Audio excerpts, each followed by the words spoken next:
Welcome to CoreLogic's housing market update for April 2017.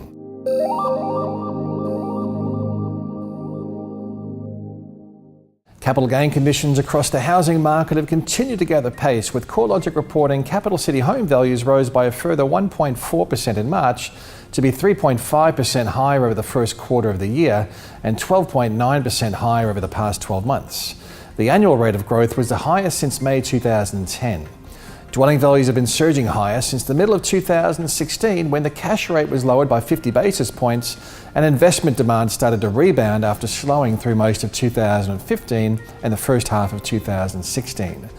While the resurgence of capital gains is mostly evident in Melbourne and Sydney, where the annual rate of capital growth has jumped to almost 19% in Sydney and 16% in Melbourne, the smaller markets of Canberra and Hobart are also seeing some acceleration in the rate of value growth.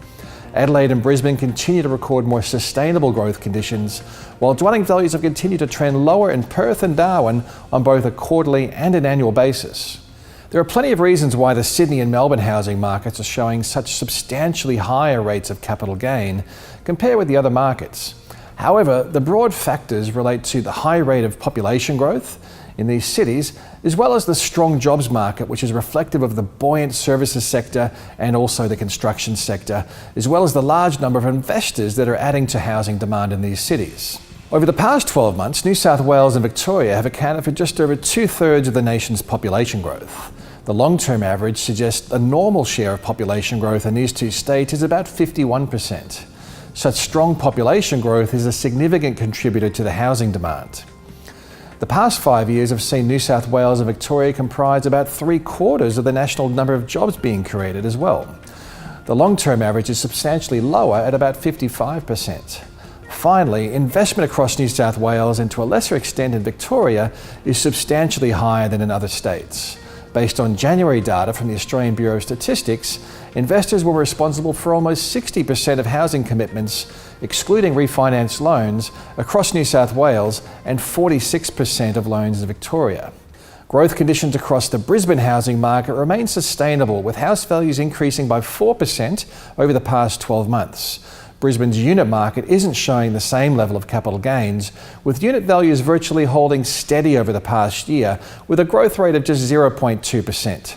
Interstate migration is starting to accelerate into Queensland now, which is a firm sign that housing demand is increasing.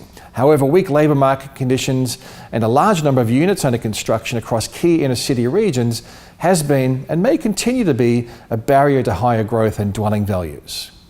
The latest housing market results have been accompanied by new policy announcements from the Prudential Regulator, APRA, and the Australian Securities and Investments Commission, aimed at reducing the amount of new loans being originated on interest-only repayment terms. The APRA policy requires Australian lenders to reduce the proportion of new residential loan originations for interest-only loans from the current rate of almost 40% to no more than 30%. Additionally, lenders are required to ensure their serviceability metrics, including interest rate and net income buffers, are set at appropriate levels, and that lenders continue to restrain lending to higher risk segments of their portfolios, such as high loan-to-income lending, high loan-to-valuation ratios, and loans over very long terms. The existing 10% speed limit on annual growth and investment credit remains unchanged. Further to these announcements, ASIC has also said they will be undertaking surveillance to examine whether lenders and mortgage brokers are inappropriately recommending more expensive interest-only loans. These policies are likely to dent investment demand in the housing market. However, when taken in context with other market disincentives, there is the potential that investment exuberance could slow down more sharply. Investors are already paying a 40 basis point premium on their mortgage rates, and this could increase further if APRA requires lenders to hold more capital against their residential mortgages. Additionally, rental yields are falling to new record lows each month, which indicates that dwelling values are out of balance with rents. Dwelling value growth is also out of balance with income growth. The most extreme example is in Sydney, where the latest estimates from the ANU Centre for Social Research and Methods shows that household incomes are rising at about 4.6% per annum in Sydney, while dwelling values were almost 19% higher over the same period. In fact, over the past 5 years, Sydney dwelling values are 75% higher compared with a 25% rise in household incomes. With investors comprising slightly more than 48% of mortgage demand nationally, that's excluding refinance loans, and almost 60% of mortgage demand in Sydney, less participation from this very large segment of the market has the potential to take a lot of the heat out of the housing market.